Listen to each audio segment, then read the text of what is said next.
आज से नवरात्रि की शुरुआत हो चुकी है। वहीं रायपुर का पुराना इलाका पुरानी बस्ती के मां महामाया देवी मंदिर में सुबह से श्रद्धालुओं की तांता लगी हुई है। नवरात्र को लेकर भक्तों में खासा हर्षोल्लास व उत्साह देखी जा रही है। आज नवरात्र का पहला दिन है। भक्त मां के दर्शन के लिए पहुंच रहे हैं। वहीं मंदिर के पुजारी से जायजा ली संवाददाता मानसी वर्मन।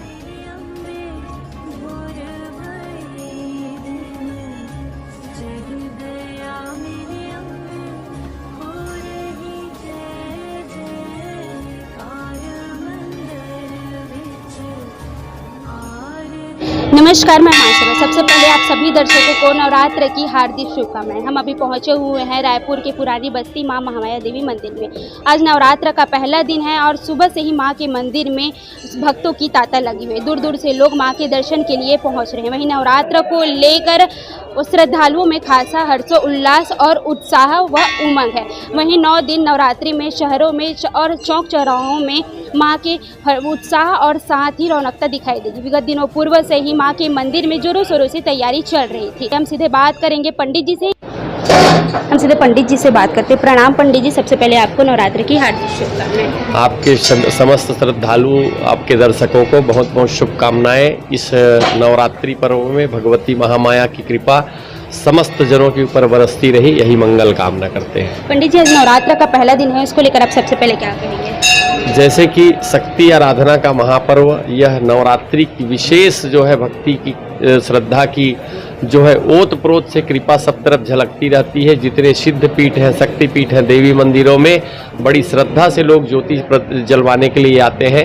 छत्तीसगढ़ की राजधानी रायपुर की प्रतिष्ठित सिद्ध पीठ भगवती महामाया देवी मंदिर में आज नवरात्रि पर्व की प्रतिपदा तिथि ब्रह्म मुहूर्त में 4 बजे ही मंदिर कपट श्रद्धालुओं के लिए खोला गया था और उसी समय से श्रद्धालुओं दर्शन करने के लिए मंदिर में आ रहे हैं। जैसे जैसे सुबह होते गई श्रद्धालुओं की भीड़ बढ़ते गई।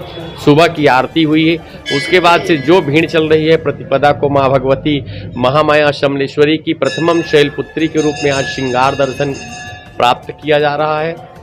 अभी अभिजीत मुहूर्त में 11:36 से पूजन प्रारंभ होगा, जो कि प्रधान राज ज्योति प्रज्वलित होने के साथ में समस्त मनोकामना ज्योति प्रज्वलित की जाएगी। पंडित जी, इस नवरात्र में कितनी संख्या में दीप प्रज्वलित की जाएगी? जैसे कि हमारे महामाया देवी मंदिर पब्लिक ट्रस्ट के द्वारा 11,000 मनोकामना ज्योति प्रज्वलित कराने की संख्या निर्धारित करके रखी गई थी, व्यवस्था करके रखी गई थी। लगभग वो संख्या पूरी हो चुकी है। उसके अलावा हमारे यहाँ अखंड ज्योत भी है और मनोकामना ज्योति के साथ साथ में कुछ जो है राज ज्योति भी है। इसकी संख्या लेकर के 11,000 प्लस जो है इस बार ज्योति कलश यहाँ प्रज्वलित की जा रही है। वही पंडित जी, माता के श्रृंगार की बात करूं तो कितनी बार श्रृंगार की जाती है? जैसे कि नवरात्रि पर्व में भगवती माँ महामाया शमलेश्वरी को 2 बार श्रृंगार चढ़ता है। एक तो मध्य रात्रि में 12 बजे अभिषेक श्रृंगार करते हुए ब्रह्म मुहूर्त में 4 बजे यह श्रृंगार दर्शन का पट खुलता है और दूसरा जो है मध्याह्न फलाहारी भोग 1:30 बजे के बाद जो समय होता है वह मध्याह्न काल का श्रृंगार होता है। इस दोनों समय में ही भगवती महामाया शमलेश्वरी को श्रृंगार चढ़ती है। वही पंडित जी, भोग की बात करें तो कितनी बार?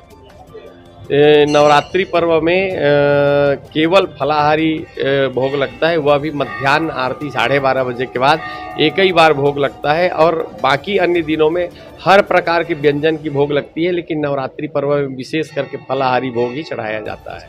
पंडित जी, शुभ मुहूर्त की बात करूँ इस नवरात्र में तो कौन से शुभ मुहूर्त?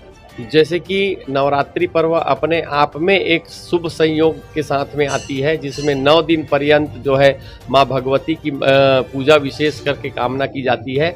और इस बार नवरात्रि पर्व आज प्रतिपदा तिथि गुरुवार से प्रारंभ हो रहा है। गुरुवार वैसे ही भगवती माँ लक्ष्मी जी की पूजा के लिए विशेष करके शुभ मानी जाती है, तो इस तरह से यह नवरात्रि पर्व अपने आप में सुखद संयोग लेकर के आया हुआ है। वही रोजाना श्रद्धालु की काफ़ी बड़ी संख्या में भीड़ रहती माँ के दर्शन के लिए, तो श्रद्धालुओं की किस प्रकार की व्यवस्था है पंडित जी? जैसे कि हमारे मंदिर ट्रस्ट के द्वारा यहाँ आने वाले श्रद्धालुओं की भीड़ को ध्यान में रखते हुए उनके गाड़ियों को रखने की पार्किंग की व्यवस्था, हाथ पैर धोने के लिए नल में पानी की व्यवस्था, जूता चप्पल स्टैंड की निःशुल्क व्यवस्था और कतारबद्ध तरीके से भगवती माँ के गर्भगृह के द्वार तक पहुँचे सके, इस तरह की सारी व्यवस्था मंदिर ट्रस्ट के द्वारा की गई है। वही श्रद्धालु की क्या विशेष है इस नवरात्र में? सभी श्रद्धालुओं से यही कामना है कि बहुत सुंदर ढंग से, सुरक्षित ढंग से अपने बच्चों को, अपने कीमती सामग्रियों को लेकर के सुंदर कतारबद्ध तरीके से मंदिर में आए, दर्शन करें और सब यही कामना करें कि भारत जो है हर क्षेत्र में आगे वृद्धि करते हुए एक विश्व गुरु के रूप में यह प्रकट होकर के आए। इस नवरात्र में क्या संदेश देंगे श्रद्धालुओं को? जैसे कि हम सब एक दूसरे सर्वे भवन्तु सुखिना को लेकर के हम नवरात्रि पर्व मनाते हैं, तो हम सब यही कामना करें कि हर व्यक्ति सुखी हो, हर व्यक्ति दीर्घायु हो, यही मंगल कामना करते हैं। तो ये थे पंडित जी जिनसे आज हम नवरात्र को लेकर बातचीत की। श्रद्धालुओं में काफ़ी हर्षोल्लास व उमंग है और साथ ही उत्साह है, और साथ ही हम व्यवस्था की बात की और क्या क्या कार्यक्रम होने वाले इस संबंध में आज हम सीधी बात किए। बने रहिए न्यूज़ 24 पर, रायपुर, छत्तीसगढ़।